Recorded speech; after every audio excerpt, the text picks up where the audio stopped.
Hello दोस्तों, जय हिंद, वंदे मातरम। मैं आपके साथ हाज़िर हूँ एक नए टॉपिक के साथ जो सीडीपी क्लास 1 से लेकर 5 तक के लिए बहुत उपयोगी होने वाली है और ये 2018 का पूछा गया प्रश्न है। तो आइए देर न करते हुए सेशन को स्टार्ट करते हैं और हाँ, 14 तारीख और 15 दिसंबर को आपका एग्ज़ाम होने वाला है, तो आप प्रैक्टिस सेशन पे काफ़ी ध्यान दीजिए और जितना हो सके आप प्रैक्टिस सेट कीजिए ताकि आपका स्कोर अच्छा हो, है ना? सीटीपी में 30 क्वेश्चन पूछता है ना, 30 क्वेश्चन में आप कितना सही अटेम्प्ट कर रहे हैं कमेंट बॉक्स में कीजिएगा। तो आइए देर ना करते हुए सेशन को स्टार्ट करते हैं। तो क्वेश्चन नंबर 1 कह रहा है कि बच्चे डैश को छोड़कर अन्य सभी द्वारा लैंगिक भूमिकाएँ ग्रहण करते हैं। ऑप्शन 1 समाजीकरण, ऑप्शन 2 संस्कृति, ऑप्शन 3 ट्यूशन, ऑप्शन 4 मीडिया। तो क्वेश्चन नंबर 1 का जो राइट आंसर होगा दोस्तों, वो होगा ऑप्शन नंबर 3 यानी ट्यूशन को छोड़कर अन्य सभी द्वारा लैंगिक भूमिकाएँ ग्रहण करते हैं। तो हमारा क्वेश्चन नंबर 1 का जो राइट आंसर होगा, वो होगा ऑप्शन नंबर 3। अगला क्वेश्चन देख लेते हैं। अगला क्वेश्चन है आपका कि मानकीकृत परीक्षणों की आलोचनाओं में से एक यह है कि ऑप्शन 1 उनकी भाषा को समझना मुश्किल है। ऑप्शन 2 परीक्षण बड़ी आबादी पर लागू नहीं किए जा सकते हैं। ऑप्शन 3 वे बच्चों की क्षमता की स्पष्ट तस्वीर नहीं देते हैं। ऑप्शन 4 वे मुख्य रूप से मुख्य धारा की संस्कृति का प्रतिनिधित्व करते हैं और इसीलिए पक्षपाती हैं। तो क्वेश्चन नंबर 2 का जो राइट आंसर होगा दोस्तों, वो होगा ऑप्शन नंबर 4 यानी कि 4 इज द राइट आंसर। अगला क्वेश्चन देख लेते हैं। क्वेश्चन नंबर 3 बहुबुद्धि का सिद्धांत कहता है कि ऑप्शन ए बुद्धि कई प्रकार की हो सकती है। ऑप्शन 2 पेपर पेंसिल परीक्षण सहायक नहीं है। ऑप्शन 3 प्रभावी अध्यापन के द्वारा बुद्धि बढ़ाई जा सकती है। ऑप्शन 4 बुद्धि तेजी से बढ़ाई जा सकती है। तो क्वेश्चन नंबर 3 का जो राइट आंसर होगा दोस्तों, वो होगा ऑप्शन नंबर फर्स्ट यानी 1 बुद्धि कई प्रकार की हो सकती है ना? अगला क्वेश्चन देख लेते हैं। शिक्षक सीखने के लिए मूल्यांकन और सिखाने के लिए मूल्यांकन दोनों का उपयोग कर सकते हैं। ऑप्शन 1 बच्चों की सीखने की ज़रूरतों को जानने में और तदनुसार शिक्षण रणनीति का चयन करने में। ऑप्शन 2 है ना, आवधिक अंतरालों पर बच्चे के प्रदर्शन का आकलन करने और उसके प्रदर्शन को प्रमाणित करने में। ऑप्शन 3 बच्चों की प्रगति की निगरानी करने और उनके सीखने के अंतराल की पूर्ति करने के लिए उचित लक्ष्य निर्धारित करने में। ऑप्शन 4 बच्चों की प्रगति और उपलब्धि स्तर को मापने में। तो क्वेश्चन नंबर 4 का जो राइट आंसर होगा दोस्तों, वो होगा ऑप्शन नंबर 4 यानी बच्चों की प्रगति और उपलब्धि स्तर को मापने में। अगला क्वेश्चन देख लेते हैं। क्वेश्चन नंबर 5 कह रहा है कि निम्नलिखित में से कौन सा सतत और व्यापक मूल्यांकन से संबंधित नहीं है। यहाँ नहीं पूछ रहा है, नेगेटिव वर्ड है ना। ऑप्शन 1 यह शिक्षण अधिगम प्रक्रिया का एक अभिन्न अंग है। ऑप्शन 2 यह विभिन्न शिक्षा क्षेत्रों में बच्चों की उपलब्धि पर केंद्रित है। ऑप्शन 3 यह बच्चों को धीमे, खराब या बुद्धिमान के रूप में चिन्हित करने में उपयोगी होती है। ऑप्शन 4 इसे भारत के शिक्षा के अधिकार अधिनियम द्वारा अनिवार्य किया गया है। ऑप्शन जो है क्वेश्चन नंबर 5 का जो राइट आंसर होगा दोस्तों, वो होगा ऑप्शन नंबर 3 यह बच्चों को धीमे, खराब या बुद्धिमान के रूप में चिन्हित करने में उपयोगी होते हैं। तो क्वेश्चन नंबर 5 का जो राइट आंसर होगा, वो होगा ऑप्शन नंबर 3। अगला क्वेश्चन देख लेते हैं। क्वेश्चन नंबर 6 कह रहा है कि बच्चों में प्रतिभाशालिता को हो सकती है के कारण, यानी कह रहा है कि बच्चों में प्रतिभाशालिता हो सकती है कारण। ऑप्शन ए एक संसाधन समृद्ध वातावरण। ऑप्शन 2 सफल माता पिता। ऑप्शन 3 एक अनुशासित दिनचर्या। ऑप्शन 4 अनुवांशिकता और वातावरण के बीच एक अंतःक्रिया। तो क्वेश्चन नंबर 6 का जो राइट आंसर होगा दोस्तों, वो होगा ऑप्शन नंबर 4 अनुवंशिकता और वातावरण के बीच एक अंतः क्रिया। अगला क्वेश्चन देख लेते हैं। क्वेश्चन नंबर 7 देख लेते हैं। क्वेश्चन नंबर 7 कह रहा है कि सामाजिक आर्थिक रूप से वंचित पृष्ठभूमि से आने वाले बच्चों को कक्षा के माहौल की आवश्यकता होती है जो ऑप्शन 1 उनके संस्कृति और भाषाई ज्ञान को महत्व देते हैं तथा उनका उपयोग करते हैं। ऑप्शन 2 उनकी भाषा के उपयोग को हस्तोत्साहित करता है ताकि वे मुख्य धारा की भाषा सीख सके। ऑप्शन 3 बच्चों को उनकी क्षमताओं के आधार पर वर्गीकृत करता है। ऑप्शन 4 उन्हें अच्छा व्यवहार सिखाता है। तो क्वेश्चन नंबर 7 का जो राइट आंसर होगा दोस्तों, वो होगा ऑप्शन नंबर 1 यानी उनके संस्कृति और भाषाई ज्ञान को महत्व देता है तथा उनका उपयोग करता है। अगला क्वेश्चन देख लेते हैं। क्वेश्चन नंबर 8 करें कक्षा में सृजनात्मक और प्रतिभाशाली बच्चों के लिए आवश्यक हस्तक्षेप निर्भर करता है। ऑप्शन 1 उन्हें अतिरिक्त समय दिए जाने पर। ऑप्शन 2 उनके प्रति स्नेही होने के संदर्भ पर। ऑप्शन 3 उन्हें अन्य बच्चों को पढ़ाने की जिम्मेदारी देने पर। ऑप्शन 4 शिक्षक द्वारा अनुकूलित और प्रेरक निर्देशन तरीकों के उपयोग पर। तो क्वेश्चन नंबर 8 का जो राइट आंसर होगा दोस्तों वो होगा ऑप्शन नंबर 4 यानी शिक्षक द्वारा अनुकूलित और प्रेरक निर्देशन तरीकों के उपयोग पर। अगला क्वेश्चन देख लेते हैं क्वेश्चन नंबर 9 है ना। अति संवेदनशील बच्चों को सीखने में मदद करने के लिए निम्नलिखित में से कौन सा तरीका उपयुक्त तरीका नहीं है, यहाँ नहीं पूछ रहा है। ऑप्शन 1 अधिगम के वैकल्पिक तरीकों को पेशकश। ऑप्शन 2 उनके दैनिक कार्यक्रम में शारीरिक गतिविधि का समावेशन। ऑप्शन 3 बेचैन होने पर अक्सर उन्हें फटकार लगाना। ऑप्शन 4 एक कार्य को छोड़े प्रतिबंधनीय खंडों में तोड़ना। तो क्वेश्चन नंबर 9 का जो राइट आंसर होगा दोस्तों वो होगा ऑप्शन नंबर 3 यानी कि बेचैन होने पर अक्सर उन्हें फटकार लगाना। ये जो है ये अति संवेदनशील बच्चों को सीखने में मदद करने के लिए है ना, ये चीज उपयुक्त तरीका नहीं है। अगला क्वेश्चन देख लेते हैं क्वेश्चन नंबर 10। क्वेश्चन नंबर 10 कह रहा है कि अलग-अलग सोच वाले पैटर्न उन बच्चों को की पहचान करते हैं जो ऑप्शन 1 डिस्लेक्सिक है, ऑप्शन 2 सृजनात्मक है, ऑप्शन 3 प्रत्यास्थी है, ऑप्शन 4 विकलांग है। तो क्वेश्चन नंबर 10 का जो राइट आंसर होगा दोस्तों वो होगा ऑप्शन नंबर 2 यानी सृजनात्मक। ऑप्शन 2 जो होगा सही होगा। अगला क्वेश्चन देख लेते हैं क्वेश्चन नंबर 11। ठीक है, निम्नलिखित में से कौन सा शिक्षक द्वारा कक्षा में बच्चों के लिए समस्या हल करने के तरीकों का वर्णन नहीं कर सकता। ऑप्शन 1 कुछ हल करते समय गलतियों को करने के प्रति ईमानदार ईमानदार रहना। ऑप्शन 2 सोच विचार परीक्षण और विभिन्न उत्तरों जैसी शब्दावली का प्रयोग करना। ऑप्शन 3 अभिसरण उत्तरों वाले प्रश्न पूछना। ऑप्शन 4 किसी विशेष समस्या को हल करने के लिए हल करने के बारे में अपनी विचार प्रक्रियाओं ये करना। तो क्वेश्चन नंबर 11 का जो राइट आंसर होगा दोस्तों ऑप्शन नंबर 3 होगा, है ना? अभिसरण उत्तरों वाले प्रश्न पूछना। अगला क्वेश्चन देख लेते हैं क्वेश्चन नंबर 12। निम्नलिखित में से कौन सा एक संवेग है? ऑप्शन 1 डर, ऑप्शन 2 ध्यान, ऑप्शन 3 उत्तेजना, ऑप्शन डी ऑप्शन 4 स्मृति। तो क्वेश्चन नंबर 12 का जो राइट आंसर है दोस्तों मैं आपके लिए छोड़ रहा हूँ। आप इसका जो है ना सही आंसर कमेंट बॉक्स में दें और 12 करके ऐसे करके आप उत्तर दें ताकि हमें समझ में आए, है ना? और यहाँ तक देख ली है वीडियो तो प्लीज़ वीडियो को लाइक कीजिए और चैनल को सब्सक्राइब कीजिए। चलिए आगे बढ़ते हैं अगला क्वेश्चन की तरफ। क्वेश्चन नंबर जो है 13 कह रहा है कि एक 3 साल का बच्चा बताता है कि दूध बूथ पर एक मशीन द्वारा दूध का उत्पादन होता है। निम्नलिखित में से कौन से बच्चे की समझ का सबसे अच्छा स्पष्टीकरण प्रदान करता है? ऑप्शन 1 बच्चे द्वारा जवाब जवाब दूध बूथ से दूध खरीदने के लिए अनुभव पर आधारित है। ऑप्शन 2 बच्चे ने गायों को कभी नहीं देखा है। ऑप्शन 3 बच्चों का परिवार बच्चे को प्रेरक वातावरण प्रदान नहीं करता है। ऑप्शन 4 बच्चे को दुनिया का बहुत सीमित अनावरण ज्ञान है। तो क्वेश्चन नंबर 13 का जो राइट आंसर होगा दोस्तों वो होगा ऑप्शन नंबर 1 यानी बच्चे का जवाब दूध बूथ से दूध खरीदने के अपने अनुभव पर आधारित है। ठीक है, अगला क्वेश्चन देख लेते हैं क्वेश्चन नंबर 14। कह रहा है कि 14 कि निम्नलिखित में से कौन सा शिक्षक की भूमिका का सबसे अच्छा वर्णन करता है? ऑप्शन 1 एक शिक्षक को निर्धारित पाठ्य पुस्तक का पालन करना चाहिए। ऑप्शन 2 पाठ्यक्रम को समय पर पूरा करने के साथ साथ दोहराने के लिए पर्याप्त समय देना महत्वपूर्ण है। ऑप्शन 3 आराम आराम के लिए जगह बनाना जहां बच्चे संवाद और पूछताछ के माध्यम से सीखते हैं। ऑप्शन 4 कक्षा में शिक्षक की सबसे महत्वपूर्ण भूमिका अनुशासन को बनाए रखना है। तो क्वेश्चन नंबर 14 का जो राइट आंसर होगा दोस्तों वो होगा ऑप्शन नंबर 3 यानी आराम के लिए जगह बनाना जहां बच्चे संवाद और पूछताछ के माध्यम से सीखते हैं। अगला क्वेश्चन चलते हैं क्वेश्चन नंबर 15। कह रहा है कि निम्नलिखित में से कौन सा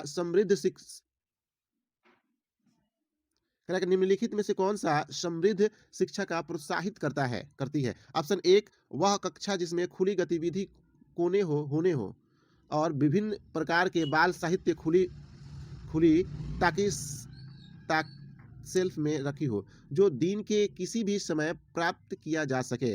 ऑप्शन 2 दे रहा है कि अलमारी में अच्छी तरह संगठित सामग्री वाला कक्षा जहां सामग्री को सप्ताह में एक बार मुक्त खेल के लिए बाहर लाया जाता है। ऑप्शन 3 पाठ्य पुस्तक सामग्री द्वारा संचालित संरचित और योजनाबद्ध अधिगम वाली कक्षा। ऑप्शन 4 वह कक्षा जिसमें प्रदर्शित विभिन्न प्रकार की सामग्री बच्चों की पहचान से परे हो ताकि सामग्री सामग्री लंबे समय तक चलती रहे। तो क्वेश्चन नंबर 15 का जो राइट आंसर होगा दोस्तों वो होगा ऑप्शन नंबर 1, है ना? अगला क्वेश्चन देख लेते हैं क्वेश्चन नंबर 16।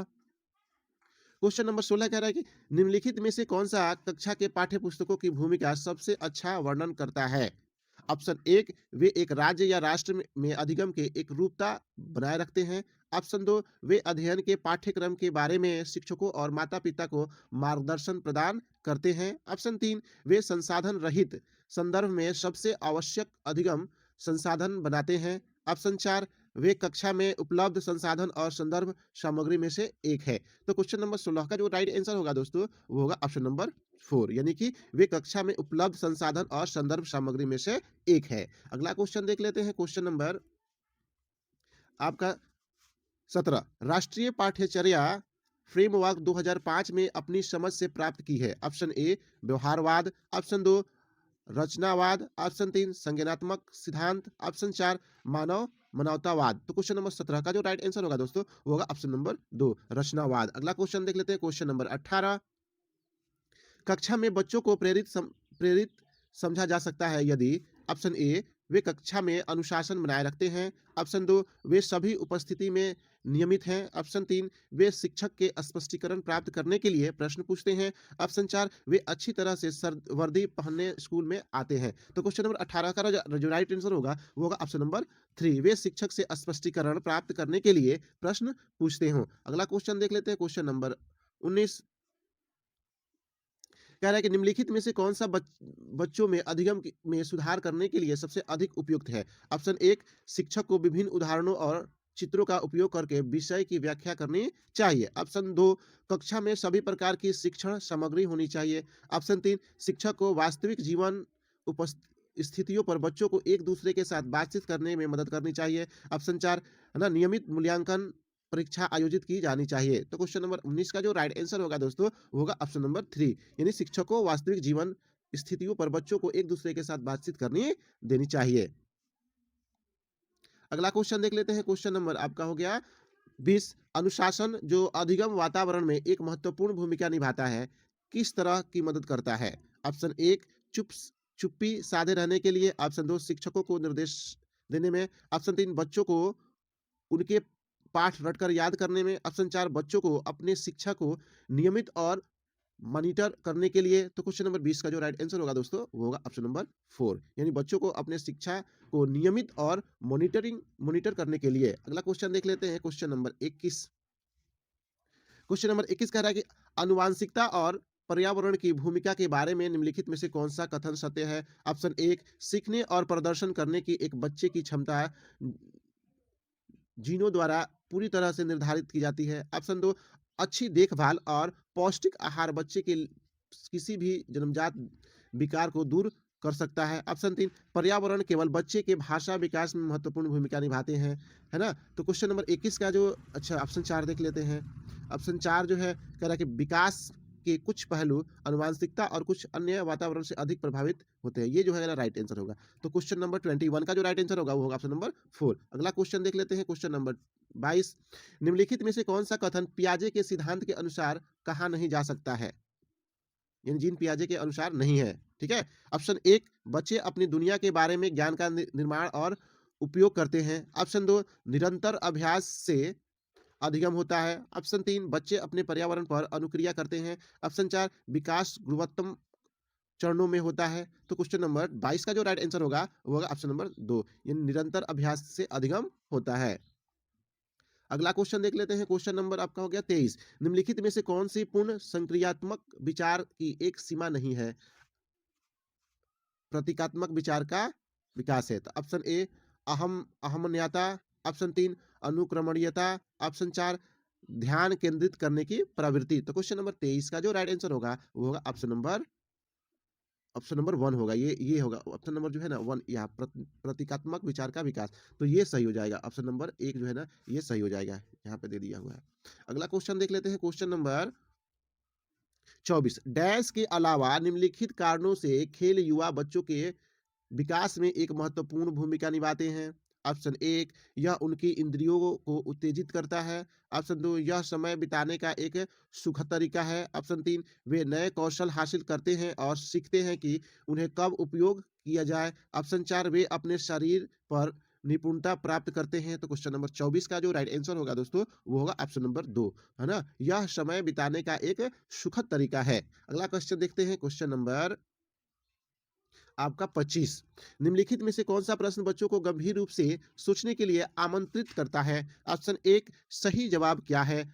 ऑप्शन 2 क्या आप इसी तरह की स्थिति के बारे में सोच सकते हैं? ऑप्शन 3 विभिन्न तरीकों से हम इसे कैसे हल कर सकते हैं? ऑप्शन 4 क्या आप इसका उत्तर जानते हैं? तो क्वेश्चन नंबर 25 का जो राइट आंसर होगा दोस्तों, वो होगा ऑप्शन नंबर 3 यानी विभिन्न तरीकों से हम इसे कैसे हल कर सकते हैं। अगला क्वेश्चन देख लेते हैं, क्वेश्चन नंबर 26 कह रहा है कि निम्नलिखित में से कौन-सा विकल्प प्रगतिशील शिक्षा का सबसे अच्छा वर्णन करता है?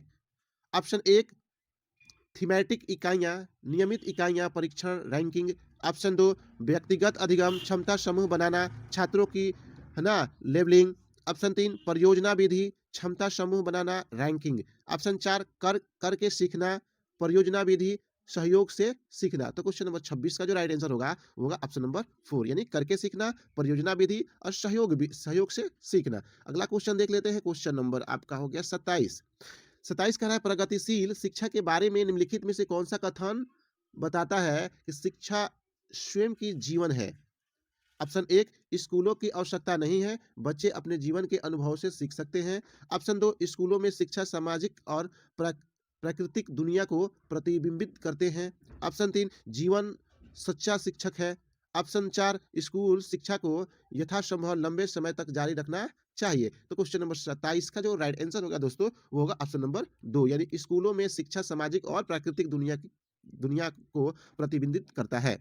अगला क्वेश्चन देख लेते हैं, क्वेश्चन नंबर 18 कोहलबर्ग के सिद्धांत के योगदान के रूप में निम्नलिखित में से किसे माना जा सकता है? ऑप्शन 1 कोहलबर्ग के बारे में पूछा है, तो ऑप्शन 1 इस सिद्धांत में विस्तृत परीक्षण प्रक्रिया है। ऑप्शन 2 यह नैतिक तर्क और कार्रवाई कार्रवाई के बीच एक स्पष्ट संबंध स्थापित करता है। ऑप्शन 3 उनका विश्वास है कि बच्चे नैतिक दार्शनिक है। ऑप्शन 4 उनके सिद्धांत के संज्ञानात्मक परिपक्वता और नैतिक परिपक्वता के बीच एक सहयोग का समर्थन किया है। तो क्वेश्चन नंबर 28 का जो राइट आंसर होगा दोस्तों, वो होगा ऑप्शन नंबर 4। अगला क्वेश्चन देख लेते हैं, क्वेश्चन नंबर 29 कह रहा है कि निकटवर्ती विकास का क्षेत्र संवर्धित करता है। ऑप्शन 1 उस विकासात्मक चरण को जब बच्चा सीखने की पूरी जिम्मेदारी लेता है। ऑप्शन 2 एक संदर्भ को इससे इसमें बच्चे सहयोग के सही उत्तर के साथ कोई कार्य लगभग स्वयं कर सकते हैं। ऑप्शन 3 उस समय के बिंदु को जब सहयोग वापस लिया जा सकता है। ऑप्शन 4 उस चरण को जब अधिकतम विकास संभव है। तो क्वेश्चन नंबर 29 का जो राइट आंसर होगा दोस्तों, वो होगा ऑप्शन नंबर 2 एक संदर्भ को जिसमें बच्चे सहयोग से सही तरीके के साथ कोई कार्य लगभग स्वयं कर सकते हैं। अगला क्वेश्चन देख लेते हैं और लास्ट क्वेश्चन है आपका क्वेश्चन नंबर 30 एक उभयलिंग व्यक्तित्व ऑप्शन 1 में आमतौर पर माने गए पुरुष और स्त्री गुणों का समायोजन होता है। ऑप्शन 2 में दृढ़ और अहंकारी होने की आदत है। ऑप्शन 3 समाज में प्रचलित रूढ़िवादिता लैंगिक भूमिकाओं का पालन करता है। ऑप्शन 3 स्त्री लक्षणों वाले पुरुषों को संदर्भित करता है। क्वेश्चन नंबर 30 का जो राइट आंसर है दोस्तों, आप मैं ये क्वेश्चन मैं आपके लिए छोड़ रहा हूँ, है ना? प्लीज़ आप यहाँ तक देखे हैं तो वीडियो को लाइक कीजिए और चैनल को सब्सक्राइब कर दीजिए। और हाँ, एग्ज़ाम जो है दिसंबर 14 और 15 को होने वाला है। अभी जो है अभी एडमिट कार्ड नहीं निकल रहा है, लेकिन एग्ज़ाम सिटी जो है वो आपका साइट पे अवेलेबल है। आप लॉगिन करके अपना एग्ज़ाम सिटी देख सकते हैं, ठीक है? और देखिए दोस्तों, जितना आप अभी प्रैक्टिस कीजिएगा वो आपके लिए बहुत रामबाण साबित होने वाला है, ठीक है? तो thank you watching my video. Thank you.